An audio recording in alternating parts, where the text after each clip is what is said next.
News 4 New York starts right now. This weather has been especially trying for the elderly and for people who are dependent on others to get through their days.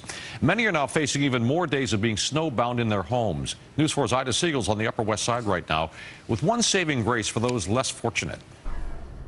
How are you doing today, David? David Dusing just got out of the hospital recently. His balance is off and he's taken a couple of falls lately.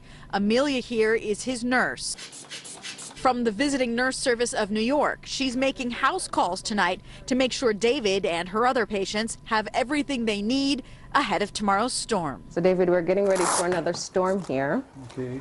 So some of the things that we just want to encourage is to make sure that you have plenty of water supply stored up. For a lot of these patients, we are the faces that they see every day, so it's important for us to go in to see them. Amelia is here to make sure David can get around the apartment by himself because he lives alone, and to make sure he has all the medication, food, and water he needs. And David is grateful for it. They're very friendly, very warm, and very solicitous. Hundreds of nurses like Amelia are doing the same thing around the city, checking patients, most of them elderly, making sure everyone's healthy before the city's most vulnerable gets snowed in. Or during a storm or any kind of disaster, our priority one patients are the ones that are on the schedule that needs to be seen.